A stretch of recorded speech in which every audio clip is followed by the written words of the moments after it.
Olá pessoal, somos alunos de Engenharia da UFAM e vamos mostrar uma ponte de corrente CC2+, e um circuito gerador com um circuito CC2+, e CC2-. O circuito CC2+, é um conversor de tensão em corrente de segunda geração com característica de alto desempenho quanto à linearidade, estabilidade e banda de frequência. A motivação para o desenvolvimento deste circuito foi a simples realização da conversão linear tensão-corrente, visando aplicações específicas em instrumentação. Aplicações típicas de transportadores de corrente de segunda geração compreendem amplificadores em modo corrente, conversores AD, conversores de impedância, filtros ativos e entre outros. Para montar o diagrama do circuito, baseou-se nos circuitos de ponte de corrente mostrados abaixo. À esquerda temos o circuito CC2+, e à direita o CC2-. Neste trabalho foi construído o AmpOp de nossa autoria, utilizando os transistores MOS para padronizar a tecnologia empregada em todo o circuito, com a finalidade de obtermos melhores resultados.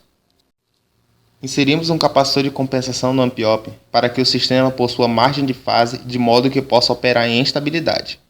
Isto ocorre com a introdução de polos no sistema. Normalmente, em um projeto, procura-se minimizar o número de polos introduzidos e tenta-se atingir os outros requisitos impostos. Desde que o circuito ainda pode ter margem de fase insuficiente, então introduz-se compensação visando aumentá-la. Uma forma é aumentar o capacitor de carga. Num circuito ponte de corrente, existe um curto virtual de tensão entre os terminais X e Y, ou seja, Vx igual a Vy. Além disso, no circuito CC2+, a corrente IZ tem o mesmo sentido e é igual à corrente IX, e no CC2-, IZ é igual a IX, mas tem sentido contrário. Esta é a tabela de componentes utilizados. O circuito ponte de corrente CC2+, por trabalhar em altas frequências, pode ser aplicado em áreas da computação. Por exemplo, somadores de corrente, integradores de tensão, processadores de sinais e entre outros. Neste projeto, a aplicação do CC2+, será simulada em um circuito gerador. Pelo fato do circuito CC2+, ter uma largura de banda maior e um alto ganho de tensão, pode-se dizer que eles apresentam maiores vantagens que os amplificadores operacionais comuns. Para ilustrar a aplicação da ponte de corrente com o circuito gerador, foi construído um circuito tanque LC que entra em ressonância em determinada frequência. O circuito em destaque é visto como um indutor, com uma indutância equivalente de R1, R2 e C1. E com isso diminui-se o espaço físico em aplicações na microeletrônica, já que o indutor convencional apresenta uma área maior. Para o teste do valor mínimo, foi escolhido o conversor AD 9280, que possui uma sensibilidade de 10,5 mV, para servir de referência para a tensão de saída. Quando aplicada uma tensão de 11 mV a uma frequência de 10 kHz, obtemos uma saída de 10,57 mV, que já funcionaria para ser lida pelo conversor AD. Para o teste do valor máximo, aplicamos uma tensão de entrada de 300 mV a 10 kHz, obtendo um valor de saída de 297,32 mV. Este é o máximo valor de entrada que não produz saturação no sinal de saída, pois a partir de 300 mV o sinal se torna cada vez mais saturado. Além disso, essa saída corresponde à excursão total do sinal de saída, sendo de aproximadamente 594,64 mV pico a pico. Como exemplo de operação temporal do circuito, aplicou-se na entrada 250 mV a uma frequência de 10 kHz, e o circuito funcionou de acordo com o esperado. As correntes IX, que corresponde a IR2, e IZ, que corresponde a IR1, possuem o mesmo valor. No diagrama, elas estão opostas, pois o sentido de X está contrário ao que deveria ser. Este próximo gráfico, com menos IR2, mostra o circuito funcionando corretamente. O curto-circuito virtual de tensão existe entre Vy, que corresponde a VINP, e Vx, que corresponde a VINN.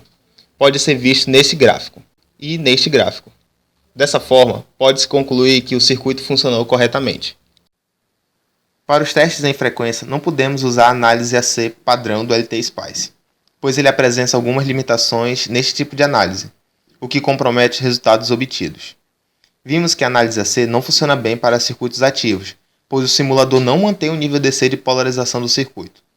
A solução encontrada foi realizar diversos testes no tempo para valores de frequências diferentes e identificar os valores mínimos e máximos de operação do circuito. Para o teste de valor mínimo, configuramos a fonte de sinal para uma tensão de pico de 250 mV AC e variamos a frequência até identificarmos a frequência de 20 mHz. como aquela a qual o circuito responde bem, ou seja, verifica se o curto virtual de tensão e também IZ é igual a IX. Para o teste do valor máximo, obtivemos a frequência de 100 kHz, para a qual o circuito oferece uma boa resposta para as tensões Vx e Vy, e as correntes IZ e IX. Neste exemplo de operação em frequência, setamos a fonte AC para uma frequência de 1 kHz e mesma amplitude dos testes anteriores. Vemos que nessa configuração, o circuito está na sua faixa de operação ideal, onde apresenta resultados bastante satisfatórios para uma ponte de corrente, ou seja, o curto circuito virtual de tensão existente entre VINP e VNN pode ser visto nesse gráfico. Dessa forma, pode-se concluir que o circuito funcionou corretamente. Além disso, as correntes IX, que corresponde a IR2, e IZ, que corresponde a IR1, possuem o mesmo valor. No diagrama, elas estão opostas pelo mesmo motivo exposto anteriormente para análise temporal. Para testar o gerador, como não foi possível utilizarmos a análise AC para verificarmos a ressonância, foi usado o método alternativo. Colocamos o circuito de referência com um indutor e um capacitor para verificar qual era o comportamento deste circuito com o impulso e poder comparar o funcionamento do gerador. A análise em frequência então foi feita através da resposta ao impulso do circuito. A frequência de oscilação amortecida é a frequência de ressonância do circuito. As diversas limitações do circuito não permitem que o mesmo funcione com R1 e R2 menores do que 10K. Nas condições simuladas, C1 entre 10 nF e 3 nF, acontece o amortecimento.